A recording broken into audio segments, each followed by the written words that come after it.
So let's talk about DreamWorks Animation's Sinbad, Legend of the Seven Seas. Is it really the worst that DreamWorks has given to us after it's been almost 20 years? Well, watch my review and find out. Big D's! Entertainment Rankings and Reviews.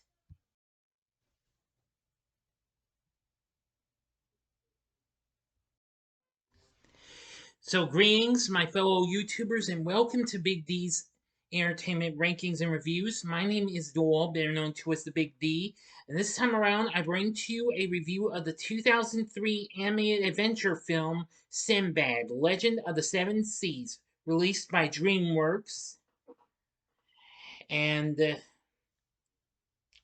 was was directed by Tim Johnson and Patrick Gilmore. Of course, this was Gilmore's feature directorial debut.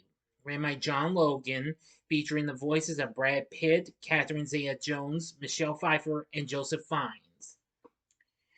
The film was released in July of 2003, so I'm kind of doing this a little early for an early anniversary bit in way, since I'm decided to review some DreamWorks animation this month. Anyway, now, this would be the second film of theirs to combine traditional animation with some computer animation like their previous film, Spirit Stallion of the Cimarron, which I have yet to review, which came out a year before that. Anyway, it covers the story of Sinbad, who travels the sea with his dog and his loyal crew alongside Maria, the fiancée of his childhood friend Prince Proteus, to recover the stolen Book of Peace from Eris, to save Proteus from accepting Sinbad's death sentence. The film blends elements from 1001 Nights and classical mythology. This film unfortunately didn't do as well at the box office, just like The Road to El Dorado did a few years before this, which it got mixed reviews and what have you, praising the animation, the action scenes, and the voice performances. But they criticized the storyline and polarizing CGI, and was considered a big disappointment, which unfortunately kind of put DreamWorks to almost go into bankruptcy. But this would be their last film to use traditional animation. But for now, let's get into the story. Sinbad and his pirate crew attempt to steal the magical Book of Peace and hold it for ransom at one last job before retiring to Fiji. Sinbad is surprised to see it is being protected while on board to Syracuse, Sicily, by Prince Proteus of Syracuse. Proteus was Sinbad's best friend as a child, and he tells him that if their friendship ever meant anything to him, he can prove it now. Sinbad tries to steal the book away, but is prevented when Cetus attacks the ship. The two work together to fight off Cetus and for a moment reaffirm their bond. Just when it seems the beast is defeated, Sinbad is dragged off the ship. Proteus goes to save Sinbad, but he is stopped by his crew. Drawn underwater by Cetus, Sinbad is saved by the beautiful goddess of discord, Eris, who offers him any boon he desires in exchange for the Book of Peace. Sinbad and his crew go to Syracuse to steal the book, but after seeing Proteus with his fiancée, Lady Maria, Sinbad abandons the mission without giving a motive. Anticipating this, Eris impersonates Sinbad and steals the book herself, and Sinbad is sentenced to death, whereupon Proteus sends Sinbad to retrieve the book instead, placing himself as a hostage. And Maria goes to make sure that Sinbad succeeds. To prevent him from succeeding, Eris sends a group of mythical sirens who entrance and seduce the men aboard Sinbad's ship with their hypnotic singing voices, but do not affect Maria, who pilots the ship to safety and wins the favor of the crew. However, as she and Sinbad continue to argue with each other, Eris notices their disharmony and sends in a rook.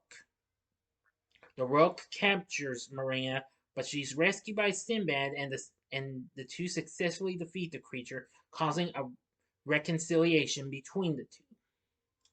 After these and other incidents, Sinbad and Maria talk in a brief moment of peace. Maria reveals that she's always dreamed of a life on the sea, and Sinbad reveals that he distanced himself from Proteus 10 years earlier because he loved Marina. They suddenly then reach and enter Eris's realm, where she reveals that her plan was to maneuver Proteus into Sinbad's place, leaving Syracuse without an heir to collapse into chaos. Through Marina, Eris agrees to surrender the Book of Peace only if Sinbad truthfully tells where he will return to Syracuse to accept the blame and be executed if he does not get the book. She gives him her word that she will honor the deal, making it unbreakable even for a god. When he answers that he will return, Eris calls him a liar and returns him and Marina to the moral world. Ashamed, Sinbad admits the goddess of discord is right, truly believing deep down that he is a selfish, black-hearted liar.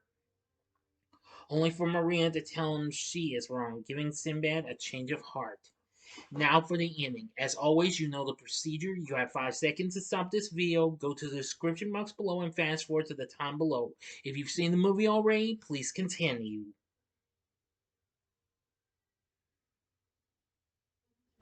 Okay, you've been warned. In Syracuse, the time alive to Sinbad has elapsed. Proteus raised himself to be beheaded, but at the last minute, Sinbad appears and takes his place. An enraged Eris appears suddenly and saves Sinbad by shattering the executioner's sword to pieces.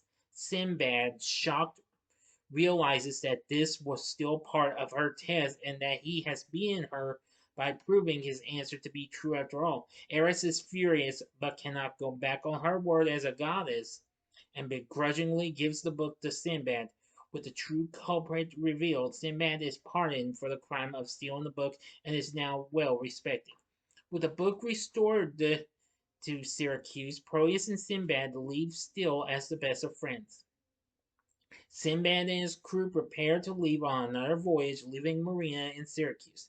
But unbeknownst to him, Proteus sees that Marina has fallen deeply in love with Sinbad and life on the sea, and releases her from their engagement, sending her to join Sinbad's ship. Marina surprises Sinbad by revealing her presence on the ship, just as it begins to sail, and the two share a kiss. Now together, they and the crew set out on another long voyage as the ship sails into the sunset. End of story. So, what did I think of Sinbad, Legend of the Seven Seas? Well, like The Road to El Dorado, this is another DreamWorks animation flick I have not seen in years. Anyway, I do consider this to be a little underrated and what have you, like the latter, but even so, it does have its moments. I think the storyline was kind of a little, well, yeah, and the CGI was, yeah, I think it could have just done better without it, or what have you. But even so, I thought it was, I thought the actual animation was just fine. The action scenes were great, and so were our voice performances.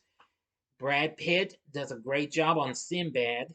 Catherine Zeta-Jones voices Lady Marina. She's absolutely really good. Michelle Pfeiffer voices Eris. Very good performance. Joseph Fiennes plays Prince Proteus. Does a really good job. We also have Dennis Haysbert as Kale, Sinbad's first mate. Adriano Gianni, I'm sorry if I'm mispronouncing it, as Rat, an Italian lookout, Sinbad's crew. Timothy West voices King Dimas, Proteus' father. Jim Cummings voices Luca, an elderly member of Sinbad's crew and the ambassador Lear. Conrad Vernon voices Jed, a comically heavily armed member of Sinbad's crew. And there's lots of others and what have you.